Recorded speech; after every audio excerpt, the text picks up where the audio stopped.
मांगीलाल बागड़ी राजकीय महाविद्यालय नोखा, डॉक्टर प्रेम प्रकाश मानचंदा, सह आचार्य व्यवसाय प्रबंध, बीकॉम पार्ट सेकंड, प्रथम प्रश्न पत्र, कंपनी लॉ, कंपनी विधि। प्रिय विद्यार्थियों, आज हम अध्ययन करेंगे पार्षद सीमा नियम, मेमोरेंडम ऑफ एसोसिएशन। सबसे पहले है इसका मीनिंग। कंपनी के समाविलन के लिए कंपनी रजिस्ट्रार के समक्ष अनेक प्रकार के प्रलेख एवं प्रस्तुत किए जाते हैं। उन प्रलेखों में पार्षद सीमा नियम एक महत्वपूर्ण प्रलेख होता है। यह प्रलेख प्रत्येक प्रकार की कंपनी द्वारा तैयार किया जाता है। यह कंपनी का एक आधारभूत प्रलेख होता है जो कंपनी के कार्यक्षेत्र को निश्चित करता है। साथ ही यह कंपनी के सदस्यों के दायित्वों की सीमा को भी निर्धारित करता है। इसलिए यह प्रलेख अनेक प्रकार के दृष्टिकोणों से महत्वपूर्ण है। तो इस प्रकार पार्षद सीमा नियम कंपनी का एक महत्वपूर्ण प्रलेख होता है जो कंपनी के संबंध में अनेक प्रकार की तथ्यात्मक सूचनाएं प्रदान करता है। यह कंपनी का नाम तथा स्थान, कंपनी के उद्देश्य, उसकी पूंजी तथा सदस्यों का दायित्व आदि की जानकारी प्रदान करने वाला प्रलेख है। यह कंपनी के कार्यक्षेत्र, अधिकारों, उद्देश्यों तथा कंपनी की प्रकृति को प्रकट करने वाला महत्वपूर्ण प्रलेख है। तो ये हुआ इसका अर्थ। अब है इसकी परिभाषाएं। तो भारतीय कंपनी अधिनियम के अंतर्गत जो परिभाषा दी गई है, तो भारतीय कंपनी अधिनियम की धारा 2 सब सेक्शन 56 के अनुसार सीमा नियम से आशय ऐसे कंपनी के पार्षद सीमा नियम से है जो पूर्ववर्ती किसी कंपनी विधान तथा इस अधिनियम के अनुसरण में मूल रूप से बनाया गया हो अथवा समय समय पर परिवर्तित किया गया हो। तो भारतीय कंपनी विधान है ना, वर्तमान में क्या है, भारतीय कंपनी विधान नया विधान है 2013। इससे पूर्व था 1956। इससे पूर्व भी क्या है, ये अधिनियम बने हुए थे जो समय समय पर क्या हो गया, इनमें परिवर्तन किया गया। तो उन अधिनियमों के अंतर्गत जिसका निर्माण हुआ है उसे पार्षद सीमा नियम कहा जाता है। एक विद्वान है न्यायमूर्ति चार्ल्स वर्थ ने भी एक परिभाषा दी है। उन्होंने कहा है पार्षद सीमा नियम कंपनी का एक अधिकार पत्र है, एक चार्टर है जो उसकी शक्तियों की सीमाओं को परिभाषित करता है।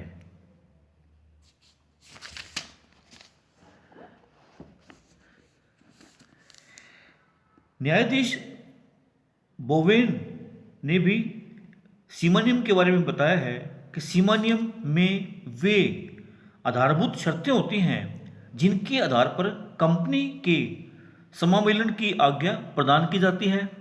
ये शर्तें ऋणदाताओं, बाह्य जनता तथा अंशधारियों के हितों के लिए सम्मिलित की जाती हैं।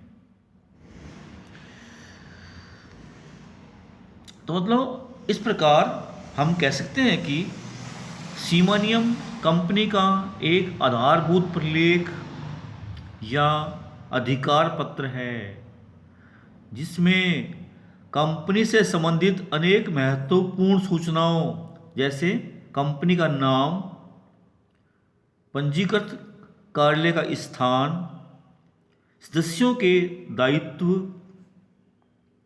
कंपनी की अंश पूंजी आदि का उल्लेख होता है।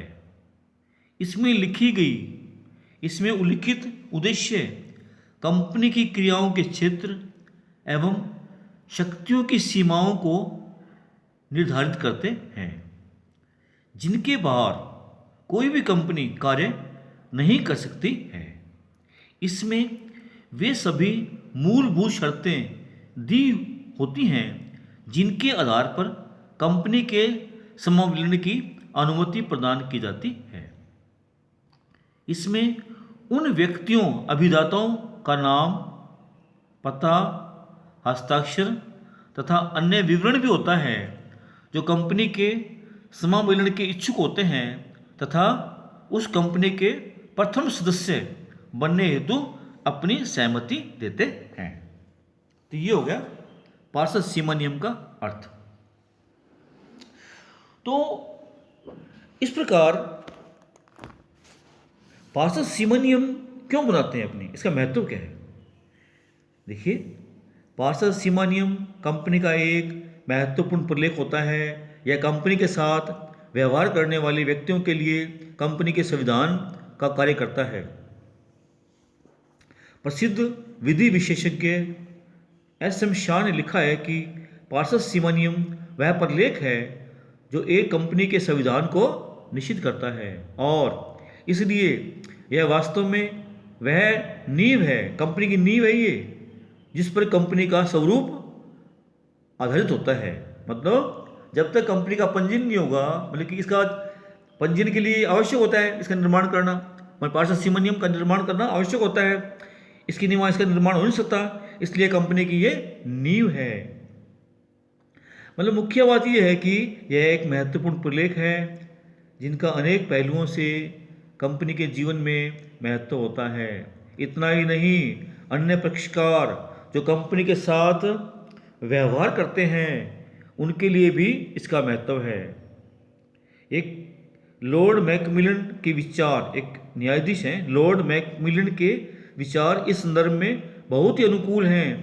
उनका कहना है कि सीमा नियम अंशधारियों, ऋणदाताओं तथा कंपनी के साथ व्यवहार करने वाले लोगों को कंपनी के अधिकार क्षेत्र के बारे में बताता है, जिनके आधार पर वे कंपनी के साथ भरोसे के साथ व्यवहार कर सके।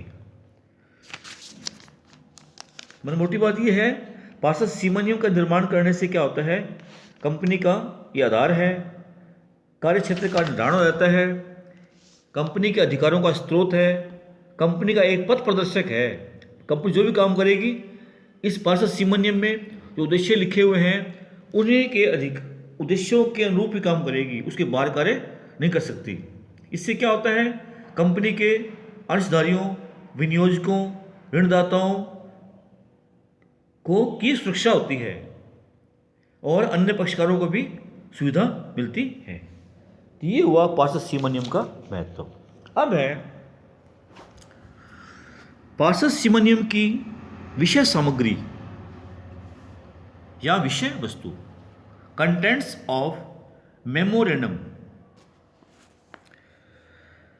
सीमा नियम की विषय वस्तु कंपनी के प्रकार एवं कंपनी की प्रकृति पर निर्भर करती है। अनुसूची फर्स्ट की तालिका ए के अनुसार अंशों द्वारा सीमित कंपनी के सीमा नियम की विषय वस्तु अथवा सीमा नियम के खंड इस प्रकार होंगे। मतलब पार्षद सीमा नियम में जो बातें लिखी होती हैं उसमें सबसे पहले लिखा होता है कंपनी का नाम, name of company, name close, name of the company या नेम क्लोज। कंपनी के सीमा नियम का प्रथम खंड नाम खंड के रूप में जाना जाता है। इस खंड में कंपनी का नाम लिखा जाता है। सीमा नियम में कंपनी का नाम वही लिखा जाना चाहिए जो रजिस्ट्रार द्वारा कंपनी के पंजीयन के लिए आरक्षित किया गया है। कंपनी का नाम कंपनी के लिए अति महत्वपूर्ण होता है। यह कंपनी के स्वतंत्र व्यक्तित्व को की पहचान कराता है। यह कंपनी के पृथक अस्तित्व का प्रमाण होता है। प्रत्येक सार्वजनिक कंपनी को अपने सीमा नियम में अपने नाम के साथ लिमिटेड शब्द अवश्य लगाना चाहिए। निजी कंपनी को अपने नाम के साथ प्राइवेट लिमिटेड शब्द जोड़ना चाहिए। किंतु यदि कोई कंपनी धर्मार्थ उद्देश्यों के लिए समामिलित करवाई गई है तो उसे अपने नाम के साथ इन शब्दों को जोड़ने एवं लिखने की आवश्यकता नहीं पड़ती है। नाम वाक्य के संबंध में और भी अनेक नियम हैं कि वह नाम किसी अन्य कंपनी से मिलता जुलता नहीं होना चाहिए। मतलब कि उसे क्या करना चाहिए, पहले से ही रजिस्ट्रार से संपर्क करके कंपनी के नाम का आरक्षण करवा लेना चाहिए। तो ये हुआ कंपनी का नाम वाक्य। दूसरा वाक्य है पंजीकृत कार्यालय खंड। स्थान वाक्य। पहला क्या था, नेम क्लोज। सेकंड है रजिस्टर्ड ऑफिस क्लोज। सीमा नियम के दूसरे खंड को पंजीकृत कार्यालय खंड अथवा स्थान, स्थिति या निवास स्थान खंड के नाम से जाना जाता है। सीमा नियम के इस खंड में उस राज्य का नाम लिखा जाना चाहिए जिस राज्य में कंपनी का पंजीकृत कार्यालय स्थापित किया जाएगा। कंपनी के पंजीयन के लिए आवेदक को पत्राचार पत्र व्यवहार के लिए एक पते की सूचना रजिस्ट्रार को देनी होती है ताकि कंपनी के पंजीकृत कार्यालय की स्थापना होने तक कंपनी के साथ पत्र व्यवहार किया जा सके।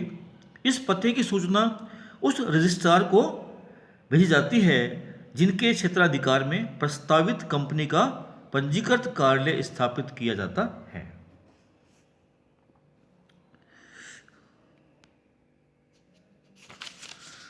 तीसरा वाक्य है कंपनी के उद्देश्य खंड, ऑब्जेक्ट्स ऑफ कंपनी या ऑब्जेक्टिव क्लोज। कंपनी के सीमा नियम का तीसरा खंड उद्देश्य खंड के नाम से जाना जाता है। इस खंड में कंपनी के उद्देश्यों को लिखा जाता है। कंपनी अधिनियम 2013 के प्रावधानों के अनुसार सीमा नियम के उद्देश्य खंड में कंपनी के उद्देश्यों को इस प्रकार लिखा जाएगा। कंपनी के वे उद्देश्य जिसके लिए कंपनी समामिलित करना प्रस्तावित है। दूसरा, अन्य कोई विषय या उद्देश्य जो इन उद्देश्यों के प्रोत्साहन के लिए आवश्यक माना गया है। तो कोई भी कंपनी अपने सीमा नियम के उद्देश्य खंड में उल्लिखित उद्देश्यों को पूरा करने हेतु कोई भी आवश्यक कार्य कर सकती है। उद्देश्य खंड के परे जाकर किया गया प्रत्येक कार्य कंपनी के अधिकारों के बाहर माना जाता है तथा वह कार्य व्यर्थ होता है। कंपनी के बाहर किए गए कार्यों के लिए क्या है, कंपनी के जो प्रवर्तक हैं, जो कंपनी के संचालक हैं, वे जिम्मेवार होंगे। इस प्रकार कंपनी के उद्देश्य खंड की संरचना कंपनी के प्रवर्तकों का दायित्व अधिकार है। वे अपनी स्वेच्छा से कंपनी के उद्देश्यों का निर्धारण करने के लिए स्वतंत्र हैं, किंतु ऐसे उद्देश्य वैध लीगल होने चाहिए तथा कंपनी अधिनियम के प्रावधानों, लोकहित तथा लोक नीति के विपरीत नहीं होने चाहिए। उदाहरण के लिए किसी कंपनी का उद्देश्य जुआ खेलना अथवा सट्टे का व्यापार करना अथवा लॉटरी निकालना हो तो रजिस्ट्रार ऐसी कंपनी के पंजीयन से इनकार कर सकता है। इस प्रकार कंपनी के उद्देश्य अवैधानिक एवं अनैतिक नहीं होने चाहिए। कंपनी अधिनियम के उद्देश्यों के विरुद्ध भी नहीं होने चाहिए। जनता के राजनियम के विरुद्ध भी नहीं होने चाहिए। तो ये हो गया उद्देश्य वाक्य। चौथा वाक्य है सदस्यों का दायित्व या दायित्व खंड, लाइबिलिटी ऑफ मेंबर्स या लाइबिलिटी क्लोज। कंपनी के सीमा नियम का चौथा वाक्य दायित्व खंड के नाम से जाना जाता है। इस वाक्य के अंतर्गत अंशों द्वारा सीमित कंपनी के सीमा नियम में यह लिखा जाता है कि कंपनी के सदस्यों का दायित्व उनके द्वारा क्रय किए गए अंशों के अंकित मूल्य तक सीमित होगा। अंशों के अंकित मूल्य या अदत राशि तक सीमित होगा जो पेड अप किया है, जो चुकाया है। अतः ऐसी कंपनी के सदस्यों को उनके द्वारा धारित अंशों पर देय अदत राशि से अधिक के भुगतान के लिए नहीं कहा जा सकता है। ये तो हो गया अंशों द्वारा सीमित कंपनी के सीमा नियम में। अब है गारंटी द्वारा सीमित कंपनी के सीमा नियम में यह लिखा जाता है कि कंपनी के सदस्यों का दायित्व कंपनी के समापन के समय केवल उतनी ही राशि चुकाने तक सीमित होगा जितनी राशि चुकाने के लिए उन्होंने प्रतिज्ञा दी है या गारंटी दी है। तो ये हो गया गारंटी द्वारा सीमित कंपनी के सीमा नियम में। फिर है असीमित कंपनी के सीमा नियम के, असीमित कंपनी है मान लिया, उस कंपनी के सीमा नियम के दायित्व खंड में यह लिखा जाता है कि कंपनी के सदस्यों का दायित्व असीमित होगा। ऐसी कंपनी के सदस्यों के दायित्व की कोई पूर्ण निर्धारित सीमा नहीं होती है। इसके बाद है पूंजी वाली गारंटी द्वारा सीमित कंपनी के सीमा नियम के दायित्व खंड में कंपनी की गारंटी की राशि चुकाने की प्रतिज्ञा के साथ साथ उनके द्वारा धारित अंशों पर अदत राशि के भुगतान के दायित्व का भी उल्लेख होता है। तो ये होगा दायित्व वाक्य या लायबिलिटी क्लोज। पांचवा क्लोज है, वाक्य है कंपनी की पूंजी या पूंजी खंड, कैपिटल ऑफ कंपनी या कैपिटल क्लोज। सीमा नियम के पांचवें खंड को पूंजी खंड कहते हैं। इस खंड में, इस वाक्य में कंपनी की पूंजी की उस राशि का उल्लेख किया जाता है जिससे उस कंपनी को पंजीकृत करवाया जाएगा। इस खंड में पूंजी को एक निश्चित राशि के अंशों में विभाजित करके लिखा जाना चाहिए। कंपनी की अधिकृत पूंजी कितनी होगी, वह अधिकृत पूंजी कितने प्रकार के अंशों में बटी होगी, उनका अंकित मूल्य कितना होगा, ये इस पूंजी वाक्य में लिखा जाना चाहिए। अब है पार्षद सीमा नियम का अंतिम वाक्य, अंतिम खंड, अभिदाता खंड या हस्ताक्षर वाक्य, सब्सक्राइबर्स क्लोज। इस खंड में प्रत्येक सार्वजनिक कंपनी के सीमा नियम पर कम से कम 7 अभिदाताओं के तथा प्रत्येक निजी कंपनी के सीमा नियम पर कम से कम 2 अभिदाताओं के हस्ताक्षर होने चाहिए। यदि निजी कंपनी एक व्यक्ति कंपनी है तो एक व्यक्ति कंपनी के रूप में भी पंजीकृत करवाई जाती है तो उसके सीमा नियम पर केवल एक ही अभिदाता के हस्ताक्षर होते हैं। इतना ही नहीं, सीमा नियम का कोई भी अभिदाता सीमा नियम कंपनी के समावेलन के पश्चात अपना नाम वापस नहीं ले सकता है।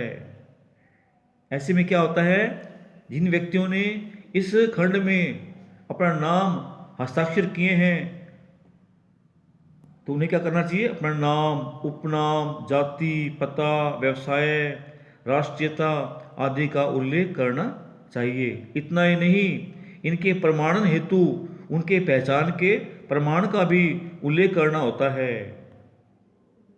तो ये हुआ हस्ताक्षर वाक्य। Thank you very much.